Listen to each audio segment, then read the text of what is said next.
Um, Thank you for joining us this morning. We have two great presenters, one from Harvard Medical School and one from the Johns Hopkins Bloomberg School of Public Health. I want to talk about a couple of things before we get to that. The first of which is, since we were last together in mid-October, we, of course, have had some elections. And you might have seen the pretty disturbing reports about fentanyl being sent to some government offices, most specifically clerks' offices, in at least 6 different states. So that has obviously concerned the people who work in those offices, and at a time when they should be working on making sure running smoothly, we don't want them worrying about their personal safety. So you may have seen the Globe ran some articles about they were stocking up with Narcan.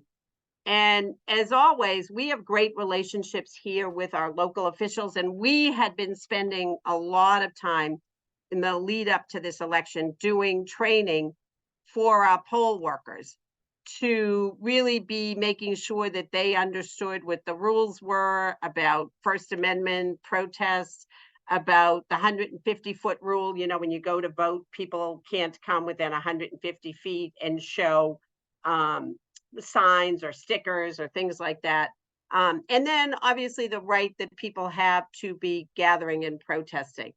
And so this piece about their needing to people weaponizing fentanyl happened in the context of all of that, and led us to have conversations with one of our congressional offices, which was very concerned about a letter that they had received.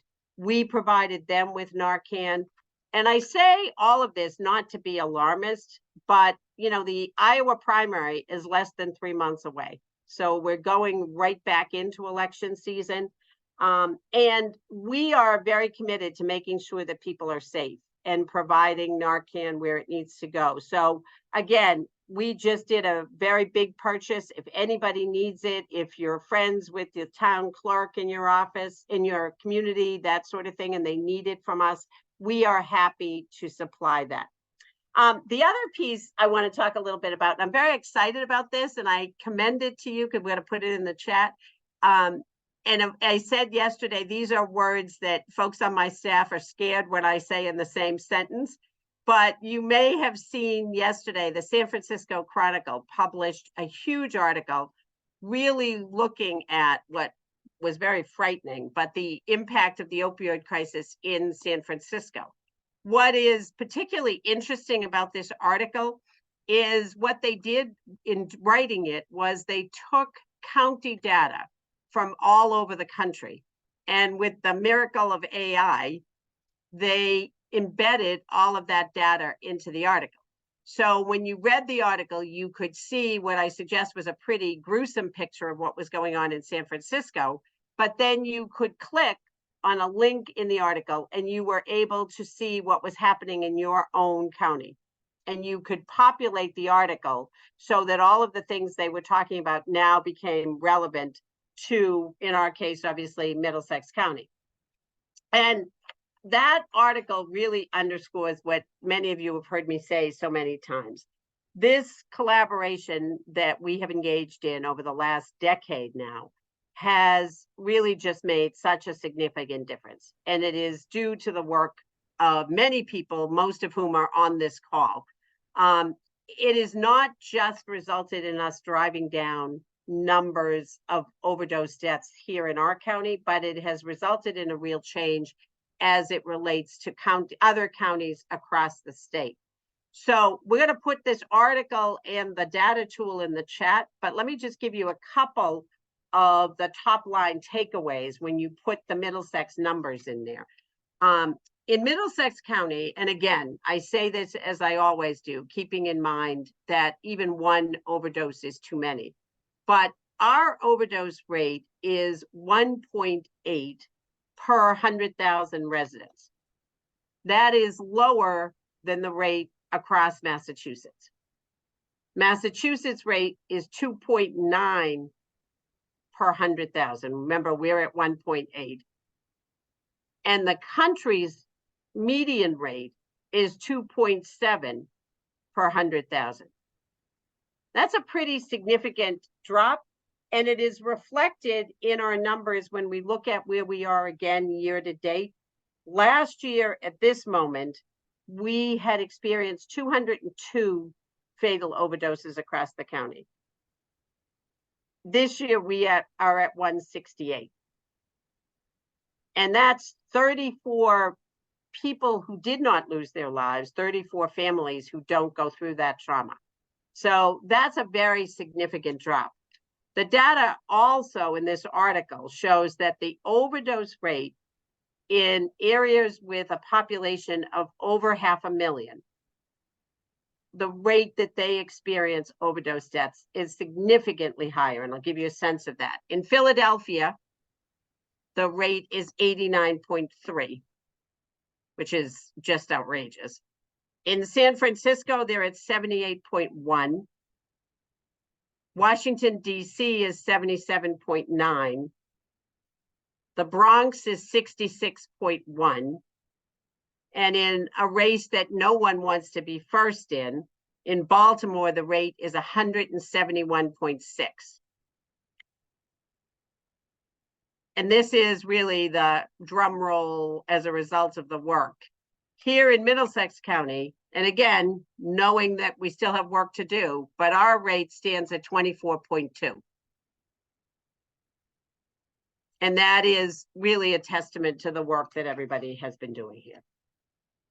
So the one piece that really struck us in this Chronicle article, and you'll see it, there's a section that's called Voices of the Epidemic, and it includes reflections from family members. And there is a woman named Liz Walker, who is from California. She lost her 17-year-old son to a fentanyl overdose. And I think she really summarizes what certainly we and so many of you have heard from people. She, in speaking about what this was like, says, and I quote, "It was like a nuclear bomb had gone off in our family. Colin should have been applying to college and getting to the next stage of his life, but all of that was blasted away. And it left me questioning everything I had ever done." So I think when we think about that, and again, you know, as I talk about, even if you at a very conservative estimate say that every person's loss affects 10 people, it's those people going through that. It also, for many of you, and I talk a bit about the background for people who are our speakers and for people who may be new to the task force. You know, in 2012, when we first saw the spike and what we really didn't know anything about, this thing called opioids up in Lowell, that's what prompted us to bring this task force together. And it was our real view at that point, and continues to be obviously, that this was a problem that law enforcement could not solve. And we also, in part to reduce the stigma, had to encourage and develop a real understanding that this was a public health issue. And that's why we seated our task forces in our hospitals across the county. We began at Lowell General. That task force has met every month, despite the pandemic since the beginning of 2013. It was so successful that we grew those task forces across 5 of the hospitals in our county. But it was really, and I say this all the time, it was Lowell that was willing to say, we have a number that is out of control, and we aren't going to try to pretend it isn't happening. We will bring people to the table. And people from every facet of life that we could think of that was being affected by this came and have stayed with us. During the pandemic, we moved this online, and we follow the same format. I begin every meeting with where we are with our non-suicide opioid deaths that have occurred across the county. And really part of that goal is also to see where we are in terms of our work, but to give real-time alerts about what we're seeing, how we can change, where we need to be developing different practices. And can we see commonalities? And can we build from those commonalities to practices that, even though we are different geographically, we are experiencing the same things? So that piece has been very effective in helping us to see so many of that. We continue two very concerning trends, and I've been talking about this, I know, for the last few months, are people being found by family members, really reflecting again the level and the depth of the addiction of people who are suffering that fatal overdose. So we're continuing to get the message out there about the distress breathing and about the importance, if people are using, that they try not to use alone, and that they use either the fentanyl or the xylazine test strips. I can't stress enough that everything we are seeing now has fentanyl in it. So people, if they are using, have to assume that they are getting fentanyl, just no matter what they think they're buying. We are, as I've said, we bought thousands of those. I don't want them on my shelf. I'm happy to share them with everyone. And the other piece is, and we'll talk, this will be the topic of some of our program next month, is the great increase that we are seeing across the county in people who are dying by suicide. And that number is just increasing exponentially. And some of the steps that people are taking to try to address that. So we will go into our guest presentations, and then we will, of course, at the end, give people an opportunity to talk a little bit if they have something that's going on or a program or something that you want to advertise. We're going to begin this morning, and I'm happy to do that, with Dr. Samantha Harris from the Johns Hopkins Bloomberg School of Public Health. Dr. Harris is a postdoctoral fellow at the school in the Department of Health Policy and Management. Her primary appointment is with the Bloomberg Opioid Initiative. That's a project supported by Bloomberg Philanthropies, where she works alongside an interdisciplinary team, evaluating state programs and policies that are aimed at reducing the crisis that they have been facing. Her work centers on the accessibility and the quality of substance use disorder treatment services, healthcare financing, and the assessment of local, state, and federal policies that shape the treatment and harm reduction services that people struggling receive. I'm going to turn it over to Dr. Harris. I know she's going to take some questions at the end as well. But Doctor, welcome, and thank you so much for being with us this morning. Thank you all so much for having me here today. This is a wonderful task force, and it was really nice to learn some more about what you all are working on. So thank you for having me. Today I'm going to share about a study where we spoke with people who have survived an overdose. So we're going to be talking about narratives of engaging in emergency services, drug treatment, and harm reduction services following an overdose, and this is set during the pandemic. And I'd like to acknowledge all of my wonderful co-authors on the screen, and also some in this room today. And we'd like to acknowledge Bloomberg Philanthropies for funding this work as part of the Bloomberg Overdose Prevention Initiative. And we certainly thank our study participants for their willingness to share and for entrusting us with their stories. And I know that this group is very well up to speed on what's happening in the overdose crisis, but just to highlight a few things, we are seeing very large increases that continue to rise, and in no small part due to this kind of fourth wave of the overdose crisis with the infiltration of fentanyl and xylazine in the drug supply, as just mentioned. And survivors of non-fatal overdose are at very high risk for having a subsequent fatal overdose. So the motivation of this study is, if we learn from people who have survived these experiences, we have a better chance to help. Some studies have documented low service use following overdose, so whether that's refusing transport or leaving the hospital against medical advice. But there's really limited understanding of the reasons why post-overdose care is not received. So the lack of continuity of care around an overdose experience is a critical missed opportunity. We do know that overdose mortality and the prevalence of opioid use disorder are both undercounted. And because many people who experience an overdose aren't seeking emergency services, non-fatal overdose estimates are likely also undercounted. Underscoring the need for reducing these barriers to seeking services and scaling up intervention so that we can reach pockets of the population who may not be engaging in services at all and may be at most risk. There are a couple of studies on overdose survivors that I'll highlight here. A study set in New York talked with people about their overdose experience, and what we heard from our participants were very similar situations. So taking drugs and then waking up disoriented or sometimes in a new location, experiencing symptoms of withdrawal, and then widely attributing naloxone to saving their lives. And then, of course, if they were around people who rescued them or whoever called 911. And then typically overdose is attributed to polysubstance use or low tolerance, adulterants in the drug supply. We also heard things like rushing or not being careful or using too much. And then a study set in Baltimore found that EMS transport refusals were most commonly due to feeling like their withdrawal symptoms were not adequately managed, and also due to feelings of stigma from providers, so indicating a need for timely buprenorphine induction following an overdose.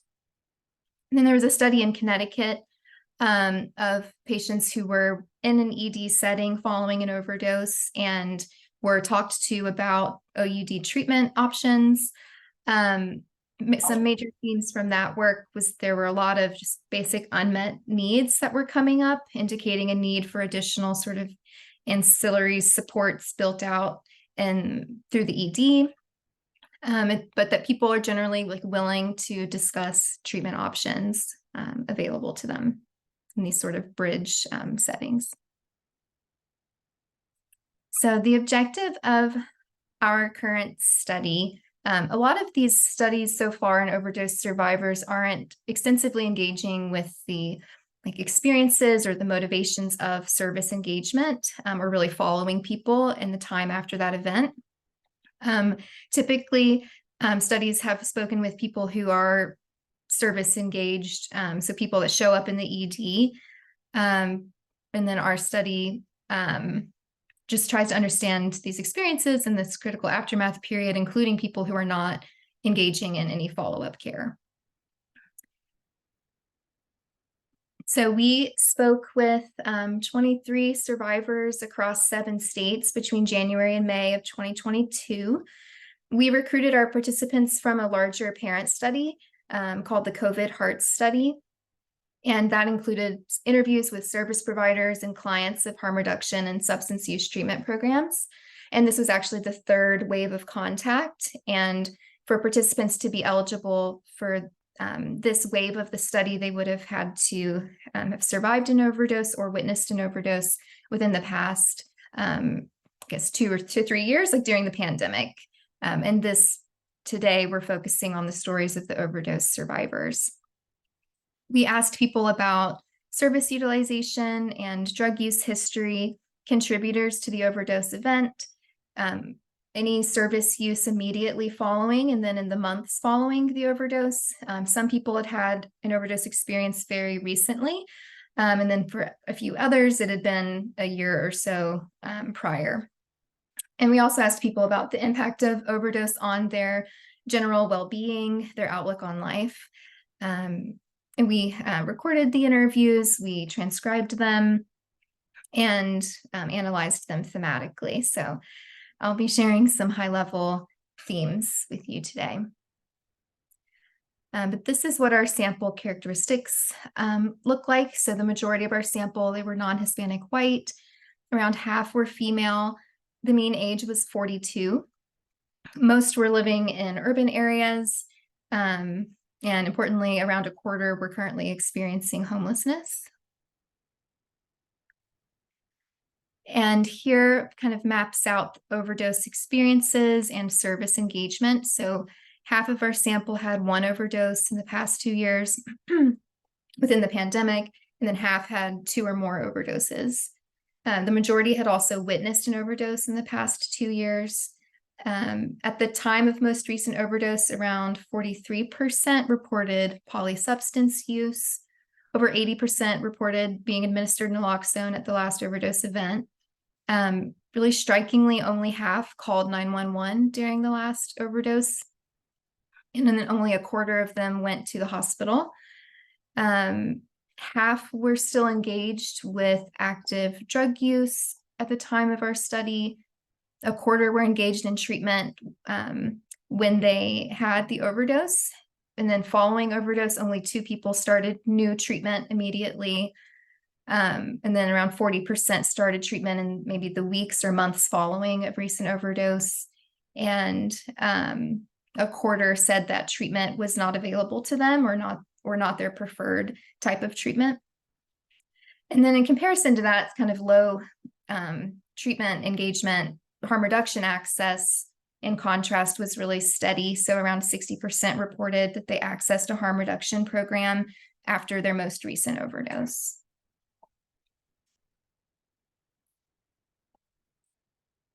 So this unpredictable drug supply is a major theme that we heard about. So this idea of you pay more and get less, many people were attributed their overdose to this volatile drug supply that's rampant with fentanyl and tranquilizers.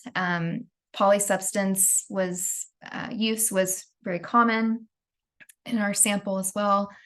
Some people felt that the quality of the drugs was very poor and that also there were supply challenges, but prices had gone up, as one participant said, just like what's going on in the supermarkets.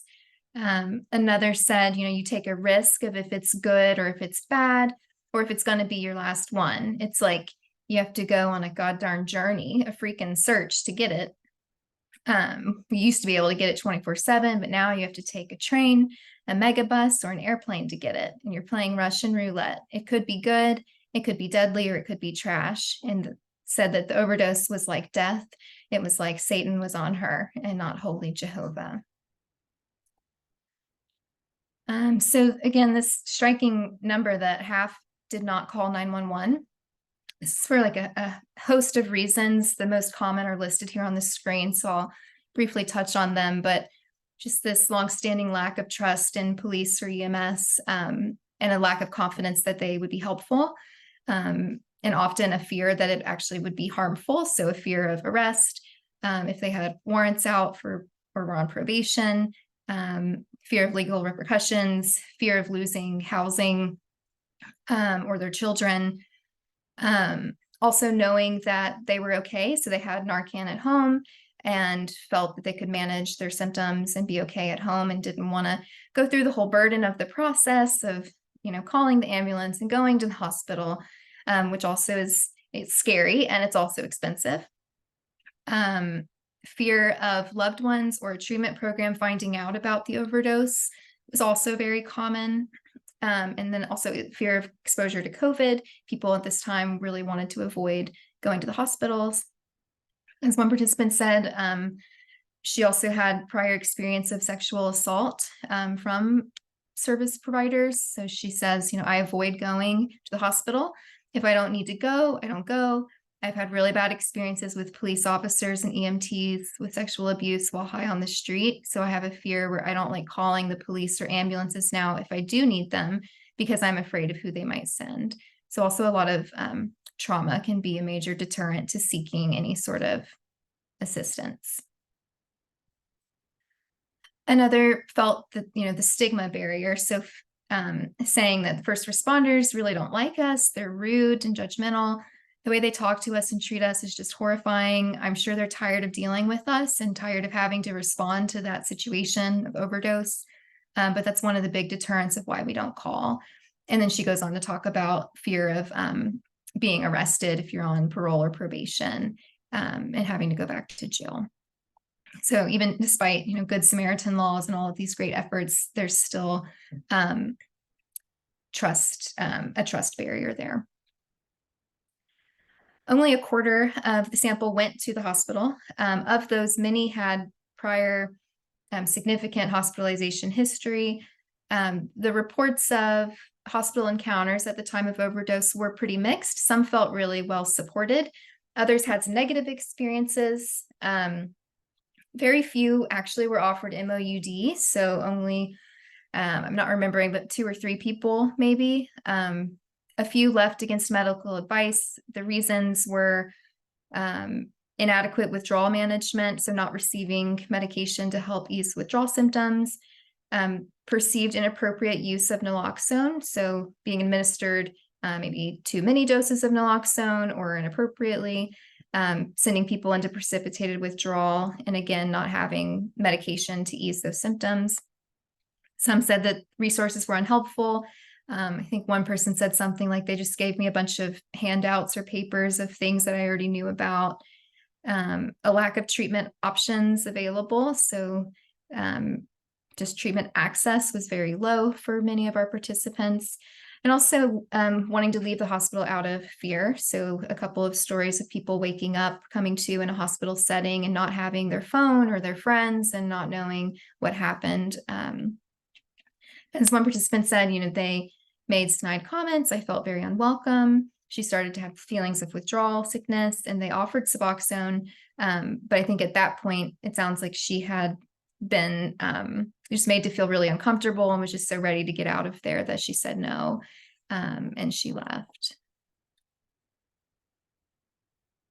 As far as treatment engagement at the time of overdose, a quarter were interested, but said they could not access it at all, or that they couldn't access their preferred treatment. So 2 people in our sample, they did go into treatment immediately following the overdose. As one participant says, I found out our medical detox center was closed.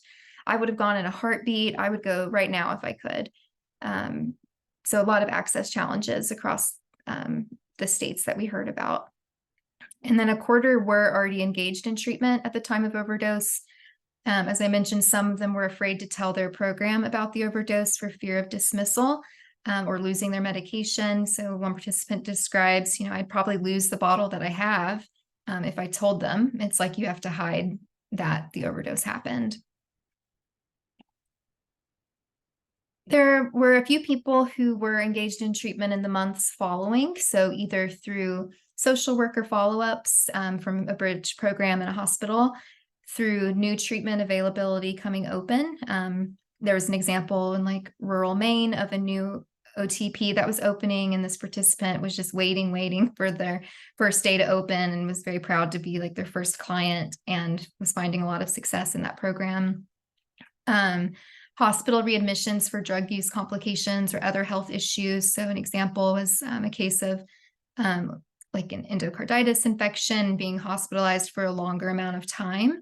So maybe for some patients, those longer stays are more of a window of opportunity to facilitate or induct on MOUD. And then also just a culmination of personal and health events. So we heard a lot about how important relationships are in people's motivations to seeking treatment. We heard a lot about people wanting to be around for their kids and their grandkids and all of the really important social relationships in their lives.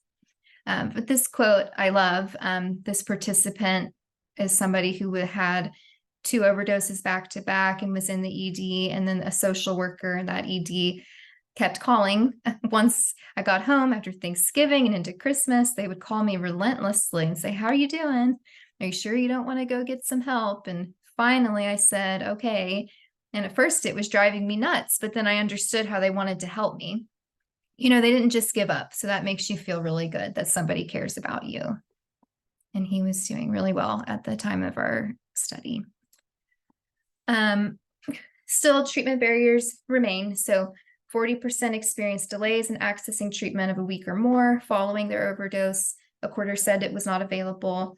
Some initiated MOUD, which was described as a miracle for some people, but still also presented some new challenges for others. So I just think this is a really interesting example of an older adult who is seeking treatment at an OTP. We know that overdose mortality is increasing dramatically among the older adult population, and they may have, unique or specific needs with the type of treatment that they receive. So this participant says, since the overdose, I made a change in my life. I signed up to the methadone clinic and I feel good about it. But today I don't, because I have to take pee tests in order to get it. And I'm old and sometimes I have trouble peeing. Like today I couldn't pee. So if I can't pee, I can't dose. And I hate that. It puts me back falling off again. And he says that he's going to get some water pills, Lasix, so that he can go on demand. I think I can work my way through it, whatever happens. So to me, this quote is really, showing someone who has really great intentions and wanting to continue in this methadone treatment program, but having difficulties with those high threshold practices of the urine drug screening.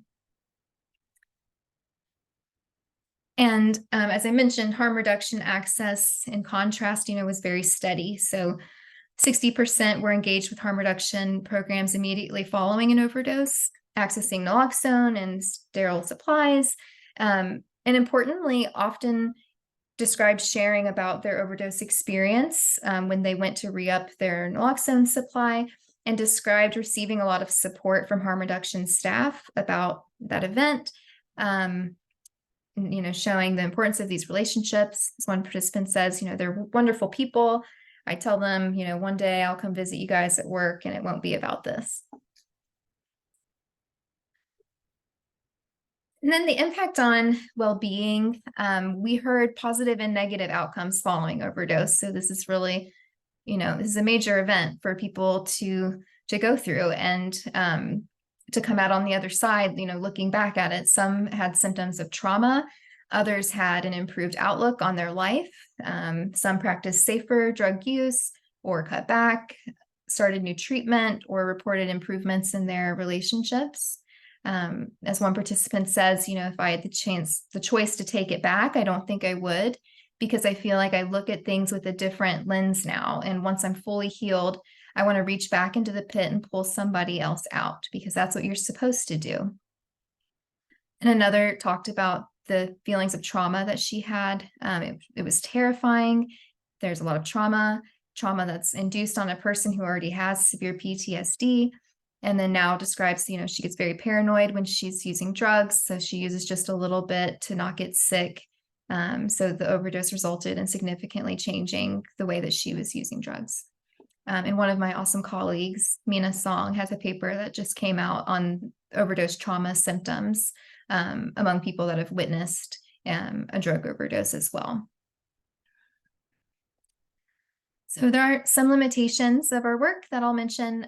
We did recruit people through a substance use treatment or harm reduction program. So our results are not representative of people that have zero contact with any services. Though, this was a study of over 3 years. This is the third point of time that we've contacted. So we didn't know exactly if they were, some were currently service engaged and some were not, but also, our results are not generalizable potentially across all states, and our interviews coincided with the pandemic, so conditions may have changed. And again, just a lot of policy implications here, but I'll just briefly touch on a few. I think overall, just understanding and listening to the experiences of overdose survivors can really help us inform policy decision-making and practice delivery, and can help us fill gaps in services. I think that revising and enforcing Good Samaritan laws and having targeted efforts to try to restore that trust and reduce stigma is critically important. Provider training and inducting patients on medication in a timely way, either through emergency service calls within emergency departments, taking like a medication first approach is very important. Peer support specialists play a really important role, and I think helping bridge that trust between people who use drugs and between service providers. Harm reduction is critically important, expanding the access to naloxone, and then overall just improving treatment availability. There was just a really striking lack of access for these participants in our study, and also the types of treatment that people received. People are allowed to have preferences for what that treatment looks like, and lower threshold modalities of treatment likely will improve well-being for people who use drugs. And then also just expanding ancillary supports, like helping people obtaining insurance, housing, transportation, all of these other really important needs. So again, just understanding these experiences, I think, can help inform policy decisions and fill gaps. We found that people who are experiencing an overdose Many are not engaging with services immediately following. So we likely are undercounting non-fatal overdose rates and may need special interventions to reach some of these most vulnerable pockets of the population, the people who are not engaging in services but are at high risk of overdose. So yeah, additional resources are needed to improve the quality and access to care, timely access to medication, investing and scaling up harm reduction, which those relationships, as we learned, are very important. Yeah, thank you all very much. Appreciate the chance to be here. Thank you, Doctor. If we can, just in the purposes of time, I was going to move to our next presenter and then do all the questions at once because there's such an overlap there. I am happy to welcome, here is our next presenter, Dr. Mohammed Jalali, known as MJ, who's an assistant professor at Harvard Medical School based at Mass General's Institute for Technology Assessment. I think it's particularly fitting that we're doing this while we're talking about the data in San Francisco, the article.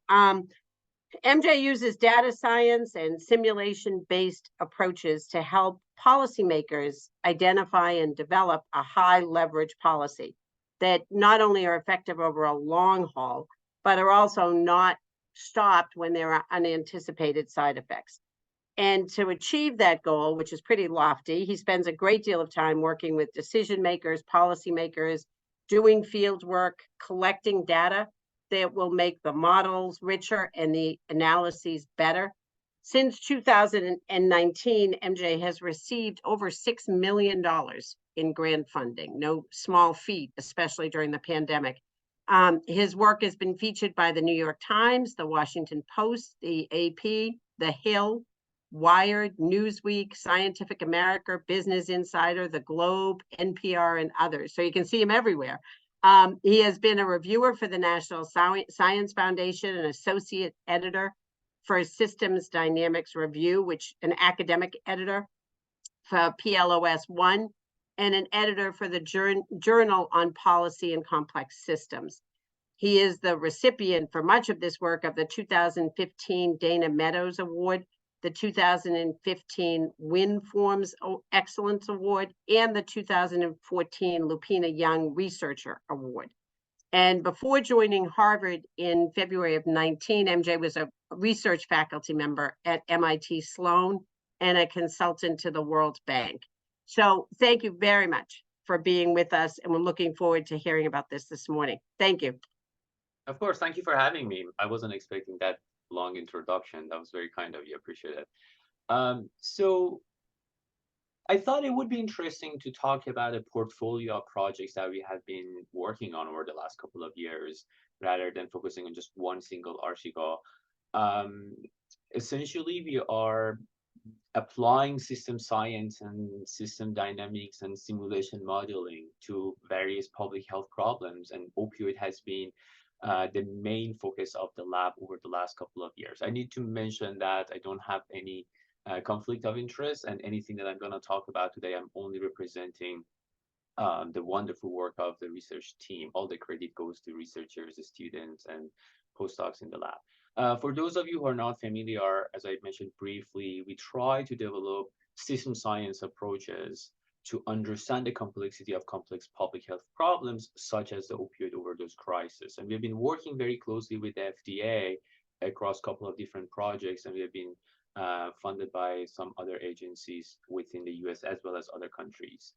So the topic that I have for today, I try to divide it into 4 different areas, talking about system perspectives, how we use that, how we develop simulation models to understand and forecast the trajectory of, for example, overdose death over the next decade or so, and how all of these can help us understand gaps in the data, gaps in the literature, and ultimately the role of stakeholder engagement in all of these.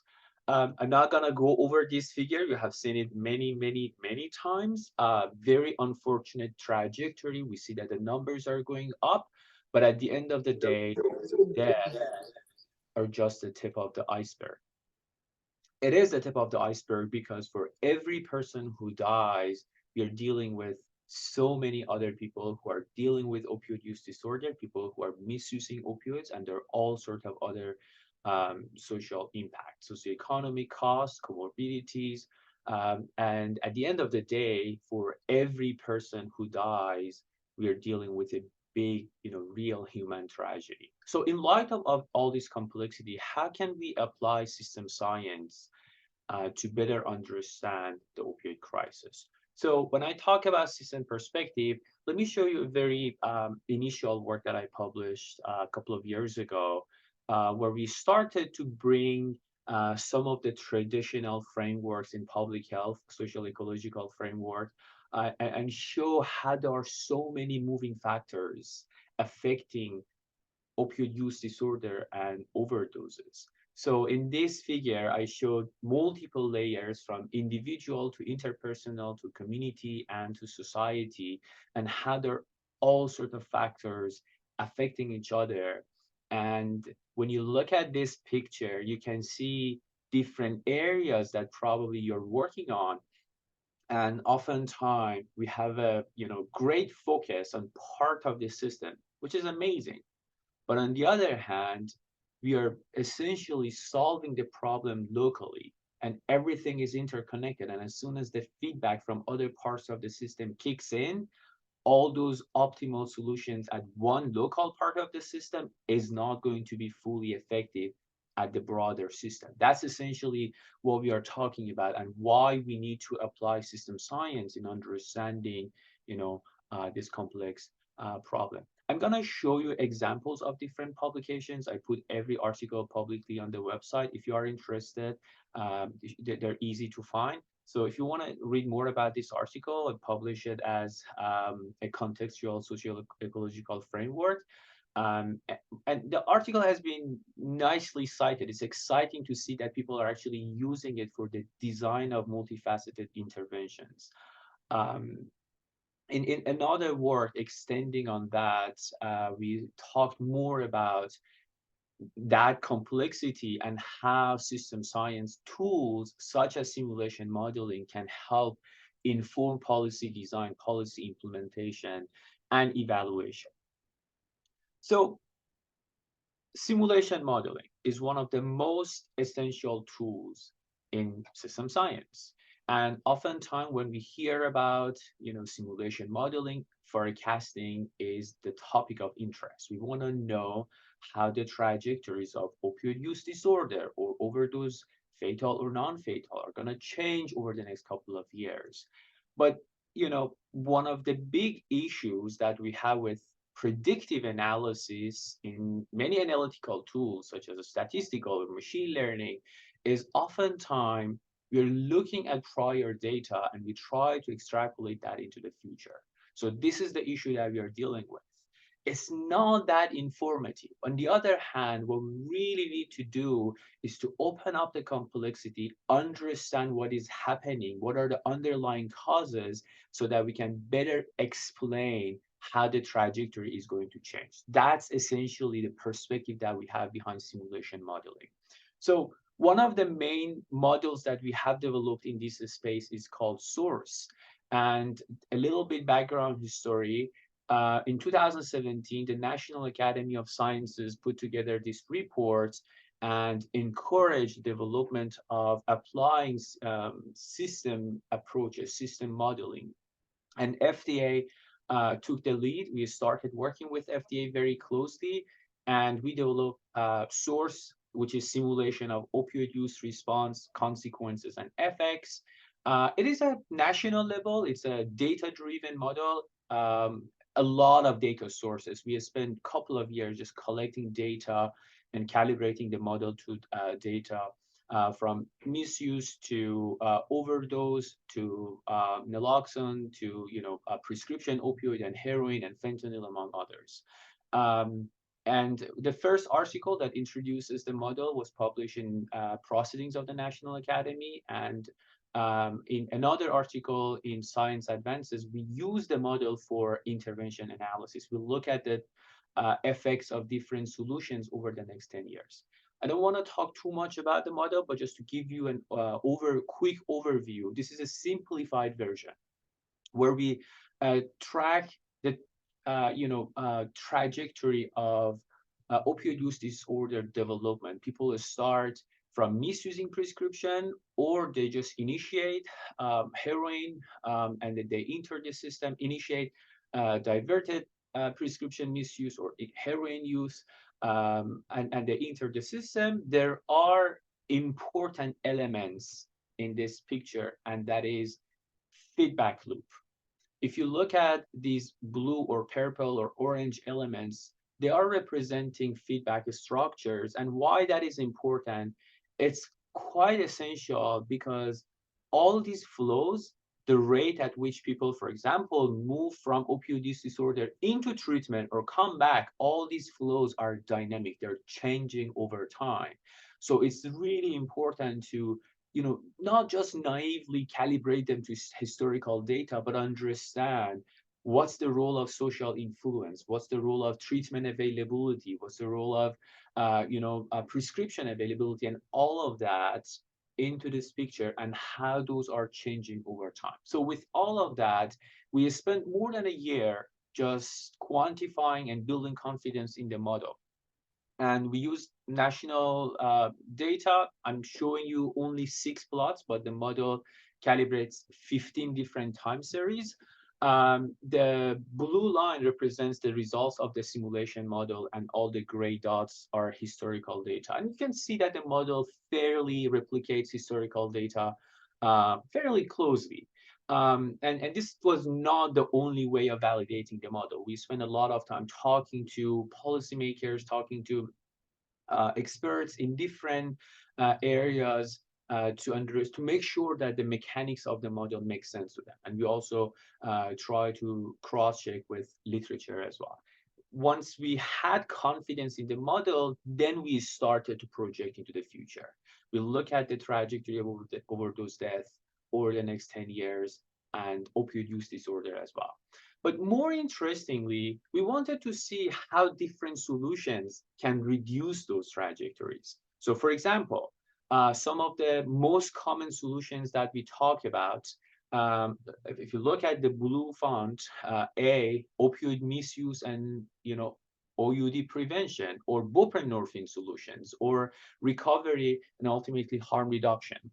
So we look at 11 specific interventions. This is the analysis that we publish in Science Advances article.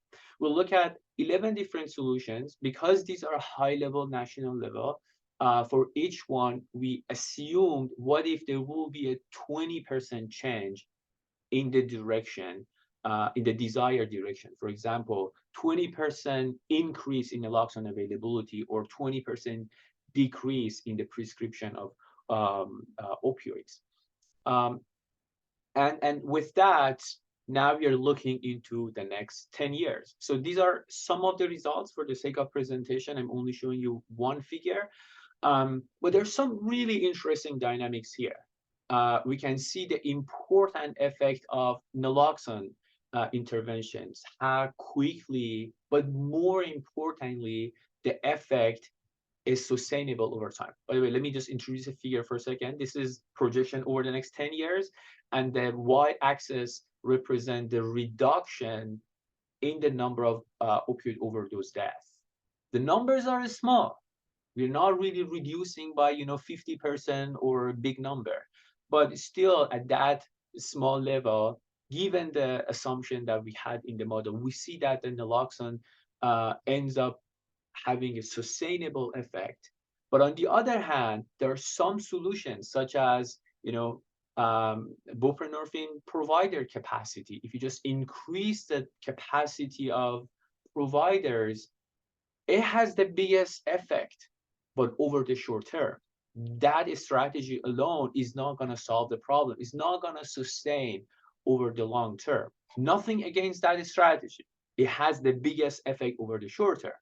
But in order to get the best solution here, you need to combine that with other strategies. This is one of the most interesting findings here. That, I mean, first of all, the scales of the numbers are small. Second, no single solution here can really solve the problem, and you have to combine them.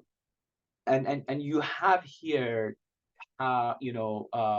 governments focused on just one solution with all sorts of debates, but at the end of the day, we see that, like, for example, removing X waiver is a big move, but there are all sorts of other barriers out there that are not just going to be removed by that single policy.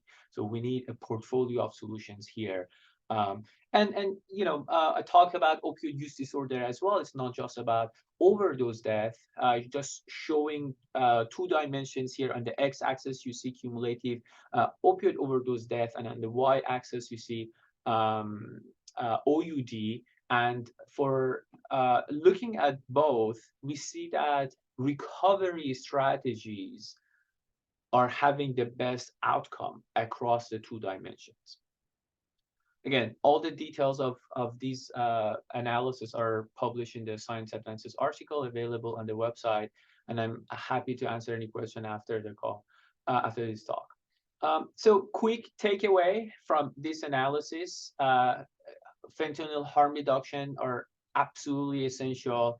Increase naloxone distribution as much as we can, and recovery support. Unfortunately, recovery is often the missing piece of the conversation when it comes to policy making, and we don't see much focus on it. But we show that recovery over the long term ends up with the um, um, like remission decreases OUD more than any other intervention.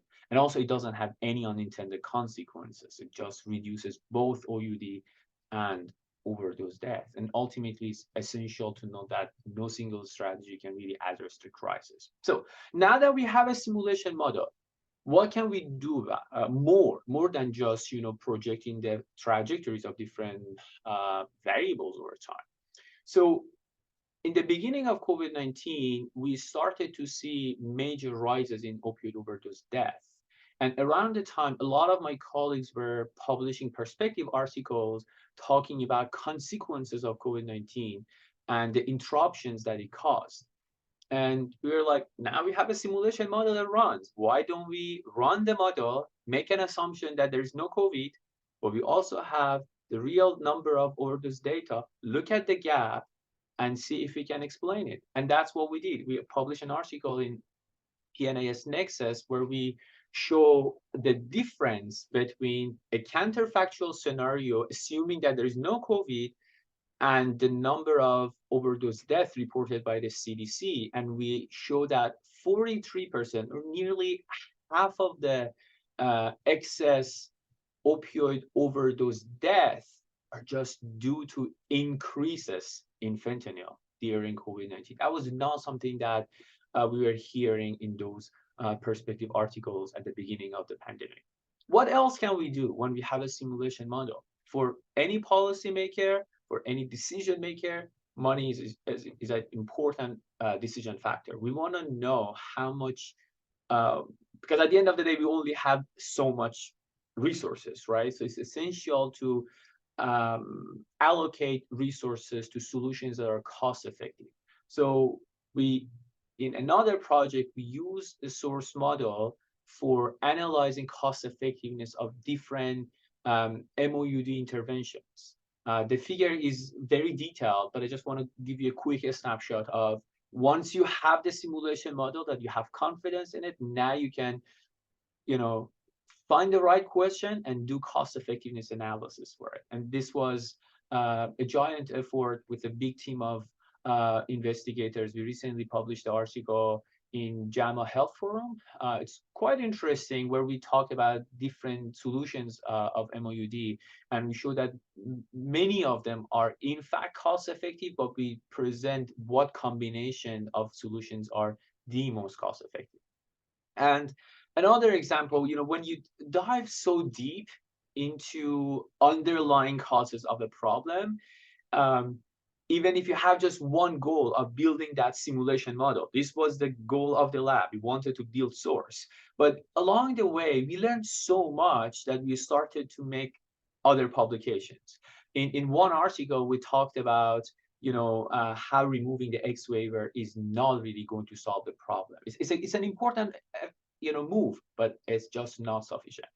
Or how can we use the simulation model to assist implementation of solutions? So when it comes to long-term effect of increasing buprenorphine treatment, we looked into all sorts of combinations of implementation strategies. Like if you want to implement solution one versus solution two this year or next year or in 3 years, because you just don't have enough resources to implement all of them, we look at all those combinations and we show which solutions end up being most effective. Again, these are very high level presentations. All of these articles are available on the website. And let me move on to another topic, which is about data gaps. There are a lot of studies in the literature talking about where we need to have better data, where we need to synthesize the data.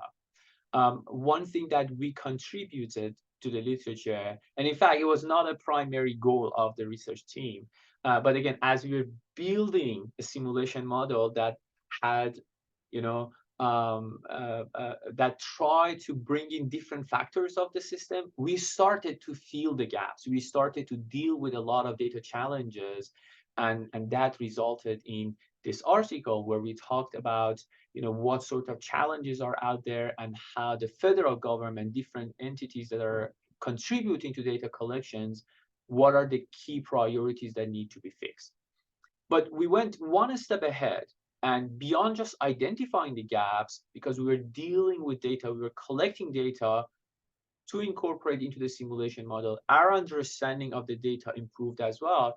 And we had quite a few side projects, from identifying risk factors that cause people to drop out from MOUD treatment, prematurely dropping out of treatment. Or when it comes to buprenorphine treatment, particularly duration, what are the racial and ethnic disparities among different populations? Or more recently, we'll look at the association between longitudinal trends in the receipt of buprenorphine and the number of buprenorphine waiver providers in the US. So one thing that we have tried to pay close attention to over the last couple of years in all of these projects has been stakeholder engagement. We try to have not just policymakers, but also researchers on board, helping us understanding the problem. One thing that we are improving today is people who use drugs. At early stages of the research, we just didn't have enough time and resources to engage them, but we started about 2 years ago, and now we are conducting community-based group model building, where people who use drugs are part of the, essentially part of the research team. They are helping us develop causal loop diagram, develop system maps. They're part of semi-structured interviews or group model building activities, all sorts of different, methodological contributions, and that helps us a lot. But on the other hand, what can system science help with stakeholder engagement? Because this is such a complex problem. It's not something that we can just resolve by engaging one entity in the government, right? We need to have everyone on board, but at the end of the day, people have different objectives, or, well, essentially, everyone can say they have the same objective, which is reducing the number of overdose deaths. But operationally, they have different priorities and different, task force. And it's just not that easy to get everyone together. What we believe is that system science can greatly help with providing a common language. When you build a system map where you essentially show how the work of the DEA and FDA and CDC and local governments are all interconnected, and you develop a system map where they are engaged, you can better define a common strategy to address the problem. This is something that most recently we started to focus on, and hopefully in the next couple of years we can have another talk and show you some of the results on that topic. It essentially helps facilitate a shared understanding of this complexity. When we use intuitive tools such as visual, causal loop diagrams or system maps, these are intuitive tools that people can use and understand, people from different disciplines. If you have MD, or if you are a policymaker, or if you are, into laws, or from all different disciplines, they can understand the tool. And most importantly, we are not doing black box modeling. It's not like that I have, a fancy, hidden, huge, code that runs behind the scene and nobody can understand what's happening. And all of a sudden, boom, you see the results. That's just not the way that system science works. We engage stakeholders, communities along the way to ensure everybody can understand the complexity, because by doing that, researchers also get a deeper understanding of the problem. And lastly, it basically facilitates this collaborative problem solving. And as I mentioned earlier, super critical to engage communities in building and using these models. And that has been the focus of my lab over the last 2 years. We haven't published much on that area. It's still ongoing, but hopefully pretty soon. And just to wrap up, I think system science can help us look at the problem from both macro and micro. We need to look at the bigger picture, but is still being able to understand what is happening, on the ground, and ultimately, willingness to engage different ways of knowing and the real work of building communities. And at the end, I think, this is such a complex problem that really requires all of us to unite and leverage all of the innovations and different tools that we can develop to not just understand but also come up with different solutions. And I try to show you some of the examples that we have developed over the last couple of years. And my last point is, we are very much interested in working with local governments, local decision makers. Not everything is at the national level. In fact, there are often more granular understanding of the problem where we can better understand the heterogeneity. Dynamics in Massachusetts are very different than what we observe in South Dakota. So it's essential to just forget about that national level and get to more local simulation development phase. And that's also another phase that we just started recently. And I would love to have separate meetings with anyone who is interested, learn about your problems, and think together how we can contribute answering some of those questions for you. Thank you again for having me. Thank you so much. And thank you to both of our presenters. I think they each touched a little bit on what we talked about earlier, both the development of these models and the use of information, as well as some of the smaller pieces. I thought in Dr. Harris's presentation, you don't think about that problem of not being able to take the urine test, or so many of those pieces that can be real barriers. Now, we are happy to take questions. Please raise your hand, either electronically or physically, or feel free to put them in the chat. And Carol, you want to start us off? Thank you. Thank you, DA Ryan, again and again. And Dr. Harris, Dr. Jalali. Many of us here work in local public health. I also am prevention. I also am a member of my local board of health in Massachusetts. And both of your presentations provided incredible data. And I feel like we're at a point where each of our communities now is working to establish groups to address the opioid litigation funds and how those funds should be spent. And this work here is powerful because it gives a roadmap to what works. So thank you both. And my question is, the Office of Local Regional Health in Massachusetts brings us together on a webinar as boards of health members and public health folks. I think your presentations would be valuable. Sam Wong directs that. I'm going to share with that, but to have your feedback, especially, but I keep looking at both of you, and as we build our plans, our strategic plans of what works, what's evidence informed, although we all have the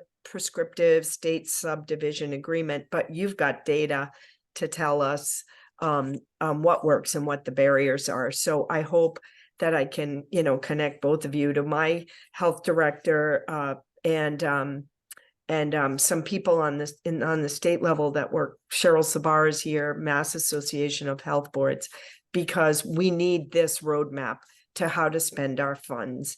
And I thank you.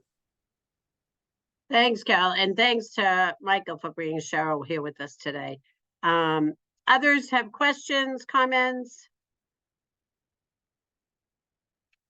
Trying to just keep track. So, Carol's. oh, go ahead. Yeah. Yeah, Sorry. I'm going to pop in the chat this resource that some of our team has been working on.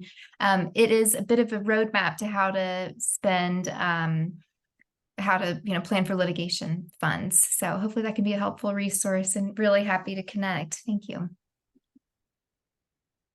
There's very quiet today. Oh, okay, Carol. Okay. Okay, great. Thank you, MJ, for also giving us your email. All right. Well, lots to think about. And I think, Carol just highlighted what you may have seen. There was a pretty impressive article that came out this week. I think it was in the New York Times, about the increasing roles of the Board of Public Health around these issues, and how they really should have more of a voice in sort of where a lot of this funding is going, and that they really know their communities best. They've had the opportunity to, in most cases, to see some things that worked and some things that didn't. So it was really reminded me of how fortunate we are to have this representation of the boards of health here. So I'm grateful for that. Thank you. All right. Other things that people have going on, could use some help with. And again, thank you to both of our presenters. I think one of the things that you will see, and I hope you don't mind, is people tend to then do these follow-ups and have questions and think about things and reach out. And I have to say, some of our best programs have been born of those collaborations. And I cite all the time, I take full credit for the devices that are used now to measure COVID and other things in water. We brought those folks to the task force probably about 9 years ago, when they were literally just getting off the ground. And I thought, this is such a strange thing. It's pretty amazing, but it's seems such a far-fetched idea. And really, as a result of a lot of the collaborations here, communities started using them. And then who would have ever foreseen that we'd go into COVID and that'd be such an important piece of our work. So that's one of the things that I always chuckle a little bit when I see their articles, because I feel like we launched them at this meeting up at the Lowell General Hospital. So thank you. Anybody have programs, things, updates that they want to share with folks? No? Okay. All right. Our December meeting will be on December 13th, as usual, 10 to 11:30. We'll send out all that information. And as I mentioned earlier, we'll be joined at that meeting by Dr. Matthew Nock, who is the chair of the Department of Psychology at Harvard, and the head of a new center that they have created to deal with suicide prevention and research. The uptick in what are clear deaths by suicide, many employing opioids, has been very alarming. So that will be one piece of our meeting. Feel free to reach out to us if there are other things you'd like us to address in future meetings. And remember, Narcan strips, all of that, we are happy to deliver, to make it available, to send all of that out. Please really push that out into the community. So again, thank you so much all for being here. Bye. Oh, Rita, did you have something? You're just waving to me? All right. Thank you. Take care. No, Thanks, no, I'm you have something? Go I'm ahead. not just waving. I'm not just waving to you, I'm throwing you under the bus because everybody knows how great you are with the opioid but a part of that opioid is the people that take part in that, and they need help as well. And I know on Saturday, we're ringing the bell for the Salvation Army, you and myself and my daughter, and that money goes to feed the homeless as well. So thank you very much for what you do. It's not just an opioid task force meeting. It's many, many things that you're quiet about, but I will throw you under the bus and say thank you for your help for the Salvation Army. See you Saturday. Thank you. Well, let me just say, if anybody wants to make weekend plans, I can guarantee that Saturday will be the snowiest, coldest, sleetiest day on record, because usually Rita and I are out there like the abdominal snowmen with ice forming on us, ringing that bell. So I look forward to that. Thank you both. Take care. Thank Bye-bye. you.